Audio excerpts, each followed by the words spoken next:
Ya, halo shalom, selamat siang, selamat sore, selamat malam, selamat subuh mungkin yang saat ini sedang nonton saya di Facebooknya atau di Instagramnya. Halo, apa kabar Anda semua hari ini? Senang sekali teman-teman, saat ini saya Johan Sugandi kembali menemani Anda lagi. Nggak lama-lama ya, saya bicara kira-kira hanya 10 menit aja ya. Tonton sampai habis, siapa tahu bisa menginspirasi dan jadi berkat buat setiap kehidupan kita. Amin ya teman-teman ya.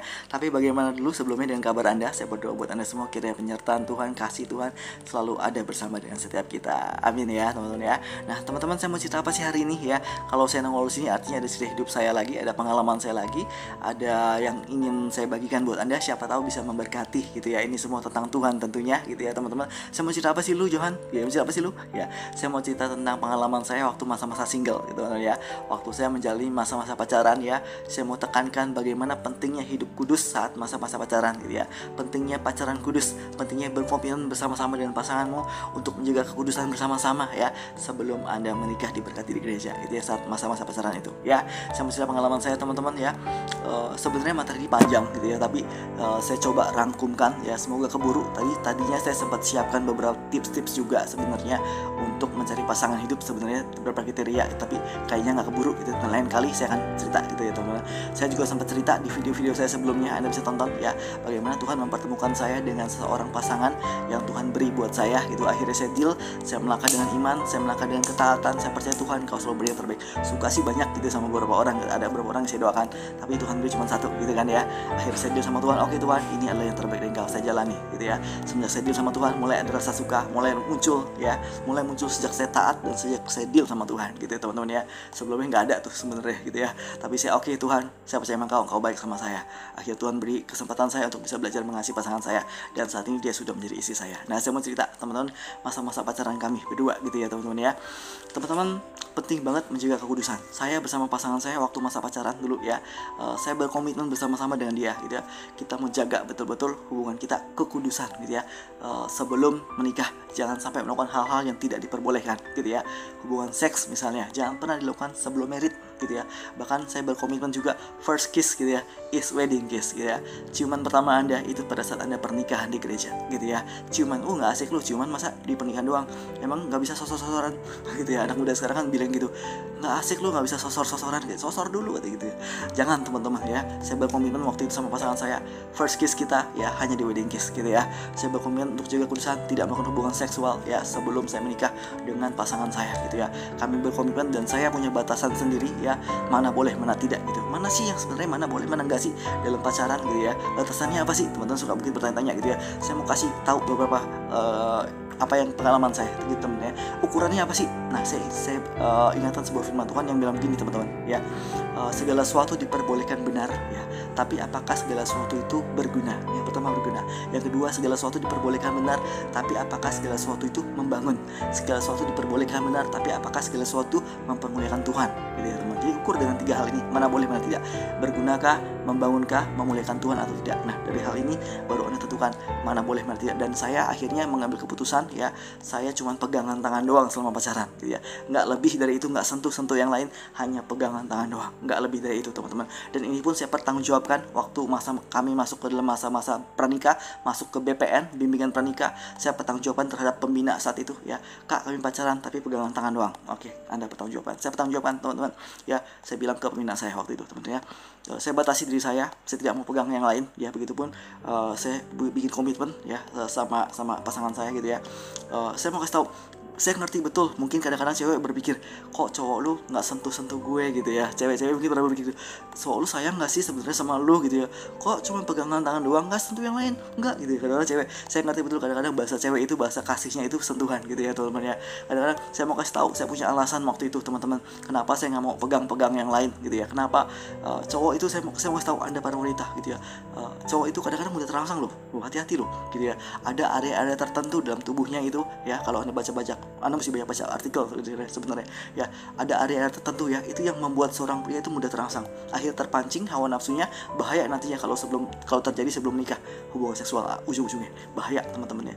Saya udah lihat teman-teman ya, orang-orang sekitar saya yang pacarannya begitu bebasnya, peluk-pelukan ya, peluk-pelukan terus pangku-pangkuan gitu ya teman-teman. Hindari area tertentu ya, misalnya leher gitu ya, dada, perut, paha apalagi gitu ya. Hindari area sensitif teman-teman, hindari hal demikian. Jangan pangku-pangkuan kalau pacaran, jangan gitu ya. Lalu duduk-dudukan gitu, pegang-pegang sender-senderan di paha pasangan Anda, jangan teman-teman, hindari. Lebih baik Anda menghindari hal-hal demikian. Kenapa? Saya mau kasih tahu, orang jatuh dalam dosa kenapa sih? Kalau Anda ingat Bang Napi, Anda tahu Bang Napi ya dulu ya, Bang Napi ya suka nongol di TV ya. Bang Napi bilang gini kan, kejahatan terjadi bukan karena ada niat dari pelakunya saja, tapi juga karena ada kesempatan. Kesempatannya ada, Anda bisa jatuh. Jangan mencobai diri Anda sendiri. Orang jatuh dalam dosa kenapa sih? Karena dia dicobai oleh keinginannya sendiri teman-teman. Jadi hindari hal-hal yang demikian. Saya mau kasih tahu, daging kita ini lemah teman-teman. Roh memang menurut, tapi daging kita lemah. Jadi jangan mencobai dirimu. Lebih baik kau jaga, pasang batasan-batasan dalam hidupmu, mana boleh mana tidak teman-teman ya. Saya mau kasih tahu, area-area tertentu jangan dipegang, jangan, itu area sensitif. Orang yang pacarnya duduk-dudukan, pangku-pangkuan, akhirnya jatuhnya kemana? Masuk ke kamar berduaan. Orangnya pegang-pegang, rangkul-rangkulan gitu ya, ujungnya masuk ke kamar ujung-ujungnya ya. Hindari hal-hal demikian. Kalau Anda pasangan Anda anak kos, jangan pernah masuk ke dalam kosnya gitu ya, lagi berduaan doang, jangan. Hindari. Kalau rame-rame sih ada acara nggak apa-apa, mungkin rame-rame, tapi di catatan itu ya, itu pun dengan ketentuan, mungkin ada event tertentu, ada acara tertentu mungkin gitu ya, mungkin mau tiplin rame-rame di kamarnya, oke, tapi rame-rame catatan saya ya. Teman-teman, jangan berduaan doang masuk kamar pasangan kos Anda, jangan. Anda kalau berkunjung ke rumah pasangan Anda, jangan masuk ke rumah, ke kamar pribadinya, jangan. Batasi diri Anda, ruang tamu aja gitu ya, biar ada papa-mamanya lewat, nggak apa-apa liatin Anda, lebih baik begitu. Kalau nggak ada orang di rumah, di teras aja, itu lebih baik teman-teman. Nggak enak dilihat tetangga. Bergunakah, membangunkah, menggunakan Allah atau tidak, itu batasannya teman-teman. Saya mau ceritain teman-teman, penting banget menjaga kekudusan saat masa-masa pacaran, masa-masa pranikah Anda, itu penting banget. Anda tahu, kalau Anda bisa menjaga itu teman-teman ya, Anda tahu waktu Anda di malam pertama ya, Anda sedang memberikan sebuah korban yang harum di hadapan Tuhan. Tuhan senang banget teman-teman. Saya mau kasih tahu, Tuhan betapa senangnya melihat anaknya bisa menjaga kekudusannya saat masa-masa pranikah, saat masa-masa pacaran. Waktu di malam pertama dia mempersembahkan, inilah tubuhku gitu ya, sebagai persembahan yang hidup, yang kudus dan berkenan di hadapan Tuhan. Kami berdua hanya untuk pasanganku saja Tuhan, tubuhku ini demi kemuliaan namamu, untuk Engkau Bapa kami persembahkan. Saya mau kasih tahu, malam pertamamu akan menjadi tempat penyembahanmu teman-teman gitu ya. Jangan nodai ranjang pernikahanmu. Ranjang pernikahan itu tempat di mana kau menyembah Tuhan bersama dengan pasanganmu teman-teman ya. Jadi jangan kotori itu, jaga betul-betul kekudusan saat masa-masa pacaran. Hindari hal-hal yang tidak diperlukan gitu ya. Ya teman-teman, kalau perlu ngomong sama pasanganmu.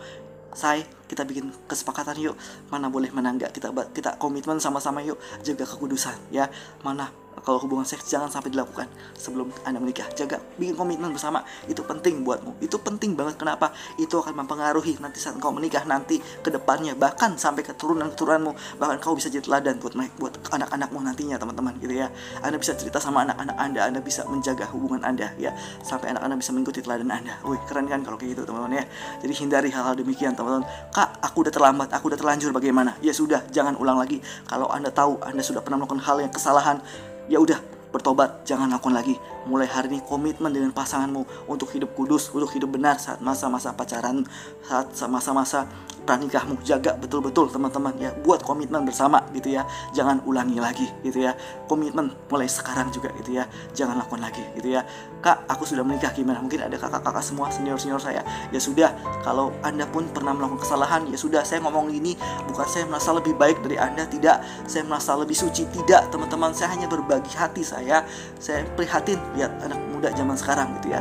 Teman-teman, pernikahan itu sebuah perjanjian, saya mau kasih tahu. Bahkan perjanjian itu turun-temurun buat keturunan-keturunanmu. Kalau Anda sudah menikah, kalau Anda pernah melakukan kesalahan, ya sudah, ajari anak-anak Anda jangan sampai melakukan hal yang salah lagi gitu. Didik mereka dengan hati yang takut akan Tuhan gitu ya teman-teman. Saya bacakan satu firman Tuhan di 2 Timotius 2 ayat 22 bilang begini, sebab itu jauhilah nafsu orang muda, kejarlah keadilan. Ini yang Anda harus kejar gitu ya. Kejarlah keadilan, kesetiaan, kasih dan damai bersama-sama dengan mereka yang berseru kepada Tuhan dengan hati yang murni teman-teman ya. Lakukan ini, jauhi nafsu orang muda, jaga kekudusanmu baik-baik, hindari hal yang tidak perlu engkau lakukan teman-teman ya. Jaga betul-betul ya teman-teman ya. Dan saya selesai sampai di sini aja ya. Terima kasih ya. Semoga apa yang saya bagikan bisa jadi berkat buat Anda. Syukur-syukur Anda bisa teladani ya. Saya tidak merasa lebih baik ya atau terbang lebih tinggi di atas tanah gitu dari Anda, tidak gitu, tidak teman-teman ya. Tapi hanya berbagi hati saja. Ya, saya mengingatkan, hai anak muda, jaga betul-betul ya, buat komitmen kekudusan bersama pasanganmu gitu ya. Shalom, Tuhan Yesus memberkati.